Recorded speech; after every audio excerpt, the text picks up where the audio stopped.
Hello বন্ধুরা, আসসালামু আলাইকুম। আমি মামনি কিচেন থেকে বলছি। আশা করি সবাই ভালো আছেন। আলহামদুলিল্লাহ আমিও ভালো আছি আল্লাহর রহমতে। আজকে আমি গরুর মাংস দিয়ে বিরিয়ানি রান্না করব, সেই ভিডিওটি আপনাদের সাথে শেয়ার করব। পুরো ভিডিওটি দেখতে বন্ধুরা আমার সাথেই থাকুন। এখানে আমি গরুর মাংসটাকে একেবারে রেডি করে রেখেছি ধুয়ে। এবার আমি মাংসের মধ্যে দিয়ে দিব মশলাগুলো। দেখেন বন্ধুরা, আমি যে মশলাটা এখানে ব্যবহার করেছি সেটা আমি বাসায় তৈরি করে নিয়েছি। এখানে আমি সব রকমের মশলা ব্যবহার করেছি, জায়ফল জয়ত্রী স্টার মশলা থেকে শুরু করে সব কিছুই কিন্তু আমি ব্লেন্ডার করে নিয়েছি। এখন আমি দিয়ে দিচ্ছি ধনিয়া গুঁড়া, দিয়ে দিচ্ছি স্বাদ মতো লবণ।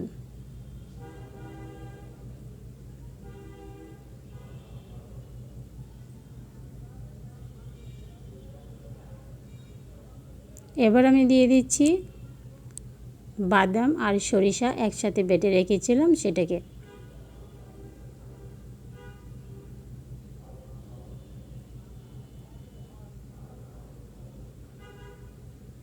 এবার আমি দিয়ে দিচ্ছি আদা রসুন বাটা।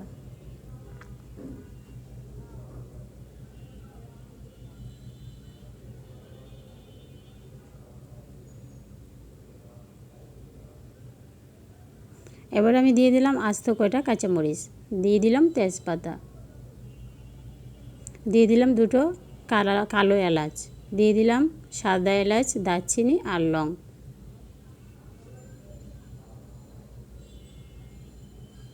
এবার আমি দিয়ে দিচ্ছি গোলাপ জল অল্প পরিমাণে, যেটা আপনারা ক্যামেরায় দেখতে পাচ্ছেন না বন্ধুরা।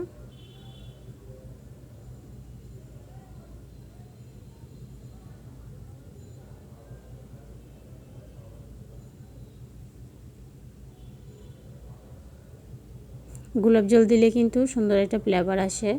এবার আমি দিয়ে দিচ্ছি সয়াবিন তেল পরিমাণ মতো। এবার আমি দিয়ে দিচ্ছি সয়া সস। বন্ধুরা, এবার আমি দিয়ে দিলাম ভিনেগার।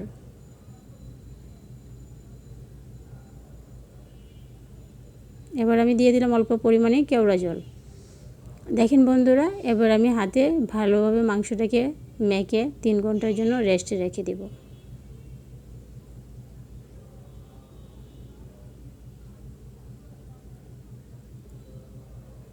দেখেন বন্ধুরা, এবার আমি চলে এসেছি চুলার কাছে। চুলার মধ্যে আমি পাতিল বসিয়ে দিয়েছি, আর পাতিলের মধ্যে দিয়ে দিয়েছি তেল আর পেঁয়াজ কুচি। পেঁয়াজ কুচির সাথে কিন্তু আমি এখানে ব্যবহার করেছি দারচিনি, কয়েকটা তেজপাতা। আর এদিকে দেখেন বন্ধুরা, আমি কিন্তু চালগুলোকে ধুয়ে রেডি করে রেখেছি। দেখেন বন্ধুরা, আমার পেঁয়াজটা কিন্তু ভাজা হয়ে গেছে। এবার আমি দিয়ে দিব চালগুলোকে।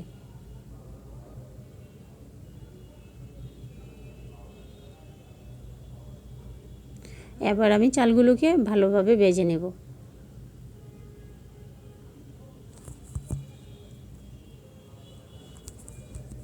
বিরিয়ানি রান্না করার আগে চালটাকে আপনি যত বেশি ভালো করে ভেজে নেবেন, আপনার বিরিয়ানির ফ্লেভারটা কিন্তু তত বেশি সুন্দর হবে।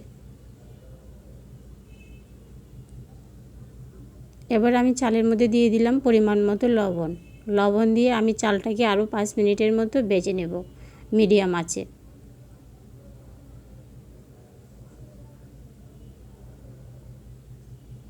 দেখেন বন্ধুরা, আমি কিন্তু চালটাকে ভেজে নিচ্ছি। এবার আমি দিয়ে দিচ্ছি চালের উপরে ঘি 1.5 চামচের মতো। আপনারা চাইলে কমিয়ে বা বাড়িয়েও দিতে পারেন। ঘি দিলে কিন্তু বিরিয়ানি থেকে একটা সুন্দর ঘ্রাণ আসে, বিরিয়ানিটা খেতেও ভালো লাগে। দেখেন বন্ধুরা, এদিকে কিন্তু আমি মাংসটাকে রান্না করে নিয়েছি, আপনাদেরকে দেখাতে পারিনি। মাংসটা কিন্তু আমার রান্না করা হয়ে গেছে, একটা সুন্দর কালারও চলে এসেছে। এবার আমি দিয়ে দিব আলু বোখারা। বিরিয়ানির মধ্যে কিন্তু আলু বোখারা না দিলে বিরিয়ানি যে একটা স্বাদ সেটা আসেই না। এবার আমি রান্না করা মাংসটাকে দিয়ে দিচ্ছি চালের উপরে।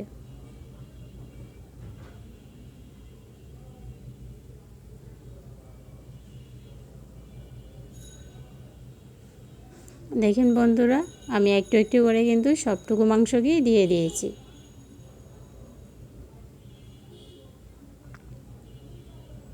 এবার আমি মাংসটাকে চালের সাথে ভালোভাবে মিশিয়ে নেব। দেখেন বন্ধুরা, আমার মেশানো কিন্তু হয়ে গেছে মাংসটা। এবার আমি দিয়ে দিলাম পরিমাণ মতো পানি। পানি দিয়ে আমি আবারও চালটাকে ভালোভাবে নাড়াচাড়া করে একসাথে মিশিয়ে দেব।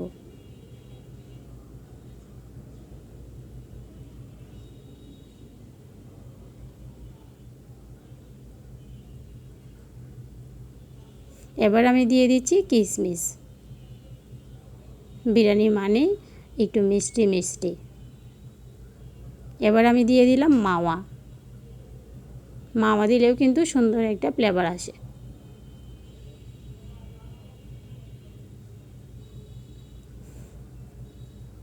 দেখেন বন্ধুরা, আমি কিন্তু এবার দিয়ে দিচ্ছি 1 কাপ দুধ।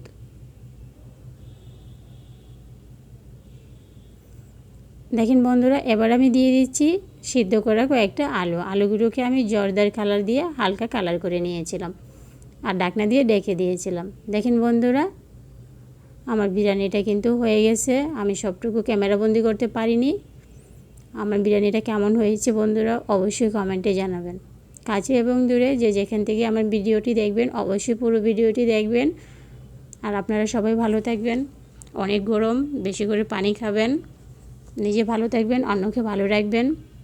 আমার জন্য অনেক অনেক দোয়া করবেন। যারা আমার চ্যানেলটিকে সাবস্ক্রাইব করেছেন সবার জন্য রইল আমার পক্ষ থেকে অনেক অনেক অভিনন্দন। আল্লাহ হাফেজ।